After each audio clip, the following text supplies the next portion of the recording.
Hello students, in this video we are going to do the reading and explanation of the various organs of the United Nations. In the previous chapter when we started about the United Nations, we did about the main objectives of the United Nations as well as the reasons of the establishment of the United Nations. And now in this second part of the chapter we will be doing the various organs of the United Nations and their powers and functions. So here we first start, we had done in the previous module only the names of the various organs. Here we will be doing about them in detail. So the first organ of the United Nations organization is the General Assembly. When we talk about the General Assembly, we can say the main organ of the United Nations is General Assembly, and it is determined, you can say the work of the United Nations is determined by the will of the majority of the members, and all these majority members are basically the members of the General Assembly. So here we can say what is the composition of General Assembly. So that we'll read.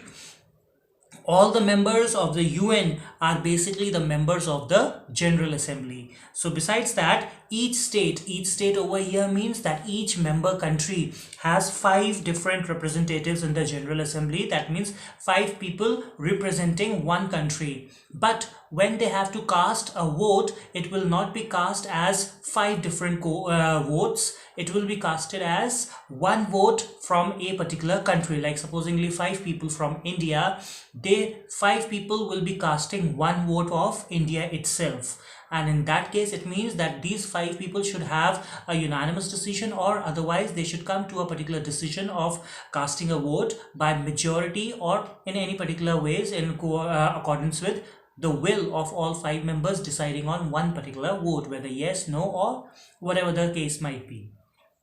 So here we say each state has one vote. One vote means each member country has one vote. The regular session of the General Assembly each year begins from the 3rd Tuesday of September, and from there it goes on till the 3rd week of December. And it usually happens the same way, but there might be some discrepancies or some changes if there are certain exceptional cases. The Assembly elects a new president in its usual beginning sessions. New president along with 21 different vice presidents and the chairman of the various assemblies committees. Various committees, main committees which are there from the Assembly. There are 6 main committees over there. Now, when we talk about presidency of the Assembly, of General Assembly, it keeps on rotating because there might be president coming from the same region, same continent or same country. Then it might turn out to be like a monopoly or like the power being restrained to one particular area itself. That is why, to avoid that particular kind of confusion and objection, we say that presidency of the General Assembly rotates each year among its 5 groups of states. Whenever we are saying states over here, it means the member nations, member countries. So from one particular year, it might go to one particular state, group of states, then next year the other group, and then the 3rd group and 4th group, and so on. So there are 5 different groups, and these groups are, first is Africa, then is Asia, according to the continent we are saying. First group is of African countries, then the next is of Asian countries. 3rd group is of the Eastern Europe, the eastern part of the Europe or the Eastern Europe countries. Next is your Latin America, and then next is Caribbean, the northern part of the American Western Oceanic countries. And then lastly we have the Western Europe and other states. Western Europe and other states are all taken together. So we can say that the presidency keeps rotating from these particular groups accordingly, from one group to another group every year. So it is so that every particular region feels that they had the control for a particular time period. Decisions on important matters are taken by 2/3 majorities, and that means all the members of the General Assembly, there we need to have a 2/3 majority. These matters which are of importance, they include even the elections of the non-permanent members of the Security Council. They are all chosen by or decided by the General Assembly, 2/3 majority votes or decision. Next, we see the powers and functions of this particular organization or organ of the UN. Here, there are several particular functions, but the important functions, we'll just sum them up to 5 or 6 of them. So here we see the important powers and functions of the General Assembly are, first, obviously, since it's a main organization of UN, so its main purpose is to maintain peace and security. Second, we see it also discuss and make recommendations on various questions which are affecting the powers and functions of the various organs of the United Nations. Next, we see that it make recommendations of many peaceful settlements of various disputes arising in different parts of the country, anywhere, any particular, not country, sorry, in arising in any part of the world, any country doing it. So they need to, they try to find out a peaceful solution for a settlement for that particular dispute. Another important thing is to consider and approve the budget of the United Nations, how, where, when they are going to get the finances, how they are going to use it, what, how much amount of money, what amount of money will be used in a particular problem, and then next another particular issue. That is all decided and discussed by the General Assembly members, and they decide on the proper budgeting also. Next, we see to elect the non-permanent members of the Security Council. That is one of the important power and function of the General Assembly. Besides that, it also elects judges of the International Court of Justice. International Court of Justice, as I gave you the names earlier, is also one of the main organ of this organization. So there, since it's an international court of justice, require a lot of judges and things, so all the judges and everything is elected by the judges, are elected by the General Assembly. Because otherwise, if all the elections they select the judges on their own, and all the judges or most of the judges are from one particular region, then the decisions might be, or particular justice might be faulty. That is why, with proper discussions and proper negotiations, then the judges are appointed over here, and that is the reason why it is not done in the particular organ but in the General Assembly, which is the biggest and the most important organ over here, and that decides the presidents and the important, you can say, members for all the other groups also, like the Ecosoc and Trusteeship Council and so on and so forth. Next, we see it also appoints the Secretary General, who is the one taking care of the entire Secretariat and every particular on the other issues. Secretariat is basically the last the organs of the UN also. So under that, we can say all the other organs, their designatories, their higher official superiors, the heads of the committees, they are all chosen by or elected by the General Assembly. So here we come to the end of the first organ.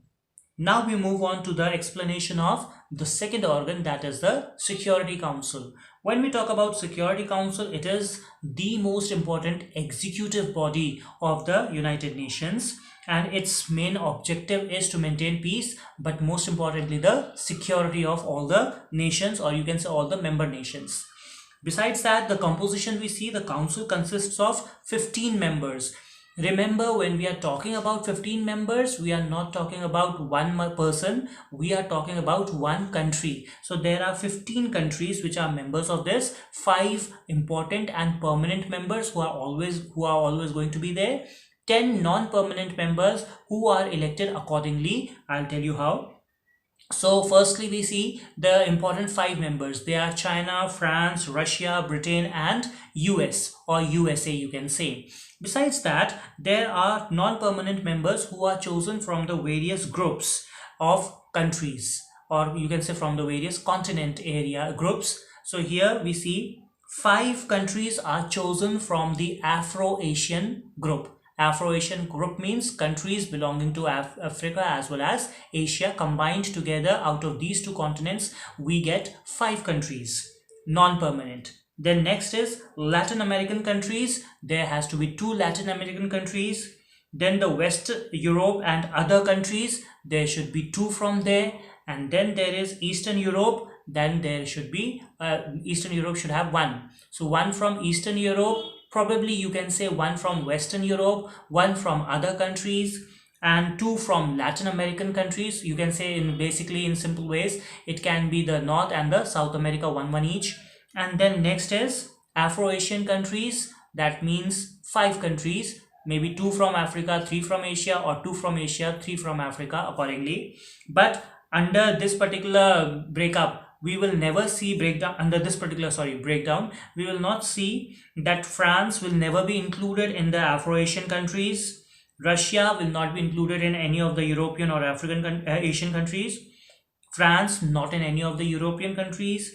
Britain none of the European country group. And similarly USA not in the Latin American group, because they are the permanent members. They are always going to be there. So besides them, we will have other countries from those particular continents as the non-permanent members for a time being. Another important thing we saw in this particular thing is very similar to what we saw in the General Assembly, and that is the presidency of the council keeps on rotating. Like in the General Assembly, it is each year it changes from one particular continent group to the other. In this, it is from the country to country, because there are just 15 countries. So it is every month, and every month it moves on from one country to another, so that each participating country within a particular time period gets an authority and feels that they also have some power, some say in this particular session. So the presidency of the council rotates monthly, and that is not done by any particular random way. It has a proper serial order way, and that is the presidency goes to various countries according to the names, English alphabetical names, and that is starting from A, B, and then C, and so on. So that is how it all moves on. Next, we see another important point over here in the Security Council is the veto power. When we talk about veto power, we say that each member of the Security Council has a particular vote in regards to a decision or discussion that is being done, whether they say yes, no, but at times it is use of a veto power. Now, what is this veto power? Veto power is basically a negative vote only, but this negative vote, when it is passed by a permanent member, that means that the entire discussion and decision goes null and void, because when a veto power is used by any of the nation, the council becomes powerless. That means Security Council becomes powerless, and it has to act if any of the permanent member uses veto power. That means it cannot pass on any decision, any discussion, cannot carry anything. It becomes powerless means that the entire discussion will be ended there and there, then and there, without any proper result or any particular conclusion to it. So that is how veto power makes the entire discussion null and void. It cancels the entire sitting or discussion if it is passed by any of the permanent member. Next, we see the powers and functions of Security Council. Here we see obviously it maintains international peace and security. Besides that, it also investigates any dispute or any particular situation in the entire country, in the entire world, which might lead to some particular such situation in the international frictions between any particular continent, countries, regions, so on and so forth. Next, we see it also recommends methods of adjusting such disputes, and that to be done with peaceful settlements or without any you can say violence or war. Next is to formulate plans for the establishment of a system to regulate armaments. That means we have always been seeing that policy of disarmament to be followed. How policy of disarmament to be followed, or how to regulate armaments, that is all regulated and formulated, all the plans by the Security Council, because they have to look after the security of the nation's member countries. Lastly, we can even say it recommends the admission of the new members in the Security Council. Can even talk about the members to be included in UN, but most importantly to the Security Council. Then we move on to the third organ of the UN, and that is the International Court of Justice. Now, International Court of Justice is the principal organ related to judiciary, international judiciary in a way we can say, and its seat or head office is not in the New York like all the others. This one is in Hague, Netherlands.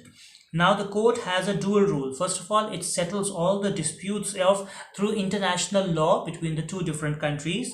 And secondly, we can say it also gives advisory opinion to all the legal questions which are referred to it by duly authorized international agencies or organizations. Now, what is the composition of this International Court of Justice? We see the court is composed of 15 judges, and each judge has a tenure of, here we can say that they have a tenure, and this is each judge having a tenure or a term of 9 years. And the United Nations General Assembly and Security Council, they are the one who elect or choose the members or the judges for the International Court of Justice. Now, when elections are held every 3 years, we see 1/3 of the seats vacate. That means out of 15 judges, 1/3 of the seats, or 5 members, you can say, their particular time period expires, their retirement happens, and so every second year or every year, 3 year, there is basically a change of 5 new members, 5 different members. So elections take place after every 3 years, and the retiring judges they do have this option that they may be re-elected once their particular tenure of 9 year completes. Then they can be re-elected for the next 9 years till they have the age on their side, or they have the support of the UN, and UN people or the Security Council and General Assembly members feel that they should be given opportunity to take up the responsibility. So the judges must possess the qualifications required in their particular countries for the appointment of the highest judicial authority. They can be the judges of the International Court of Justice. And the court elects its president and vice president for a term of 3 years. So every election, when the election is done, a new particular group is included. After that, among these 15 members only, 15 judges only, there has to be a president of this particular organ, ICJ, and along with that, a vice president as well. So they are the one who keep on supervising the work and do all the official work accordingly. Powers and functions, we see the member states are entitled to appear and apply before the International Court of Justice for all the various disputes they have to discuss. The court decides cases in accordance with international treaties, not by the laws and rules of one particular nation or another nation, by the international treaties. The next is the court is competent to entertain a dispute only if the state or the member nation concerned agrees to take that issue to the UN or the International Court of Justice. Otherwise, if they don't want to, then UN itself cannot send the ICJ to take part in that particular dispute or issue, whatever is there related to any of the member state. Because one of the important thing is UN never interferes with the internal policies or internal affairs of any of the member nation. Compulsory jurisdiction is the court has compulsory jurisdiction in the following ways: when disputes are related to the interpretation of international law, and at the same time, even in the cases which are related to the reparation can be of various ways. Now you know Germany paid a reparation money, so you know what is reparation. So any particular issue or breach or of international obligation, something has happened because of which a nation is supposed to give reparation to another nation, or some particular organization has to give reparation. So all those matters are taken into this particular court as compulsory jurisdiction. Then we see the advisory opinion. The advisory procedure of the court is open solely to the international organizations and cannot be forced to any particular member nation or member country, especially not at all in their internal affairs. Then we move on to the fourth organization. Now we move on to the, you can say, secondary organizations, secondary organs of the UN, which are not that big and important, but they are also the other three other important organs. They are the Ecosoc, which is an abbreviation ECOSOC. Ecosoc is basically the Economic and Social Council. It is responsible for promoting higher standards of living and also promoting all the other ways by which we can attain full employment and economic and social progress in all the countries which are the member nations, and even to other backward countries also which are there. Basically all of them are members, so they can get all the help from the developed countries or the other countries who voluntarily apply to help them out. Next is the Trusteeship Council. Trusteeship Council is in charge of all territories which were administered before the Second World War under a mandate system of the League of Nations to be the trustees of other poor nations and helping them out to grow. So that is Trusteeship Council, and they look after all this process, for this entire process. Next, we see the Secretariat, the last organ of the UN, and it is the Chief Administrative Office of the UN. So it is composed of the Secretary General. As I told you, Secretary General is appointed by the General Assembly. So that particular officer, Secretary General, he is the one who looks after all the working of the Secretariat, the Administrative Office of UN. And it is an international staff is also appointed by the Secretary General itself to work over there in the Secretariat. Its main function is to coordinate and supervise the activities of the UN organs among themselves, and as one whole body they should be proper functioning with cooperation and coordination. So that is all looked after and managed by the Secretariat. So with this we come to the end of the explanation of the various organs of UN, and we finish this chapter, the United Nations Organization. So now with the end of this chapter, I would just like to inform you that in the next module we will be discussing the question answers related to this chapter, and with that we will finish off this particular chapter as well. So for today we will finish with the explanation only, and in next module we will be doing the question answers. So I hope you understand this chapter. Please go through the chapter before we take up the question answers.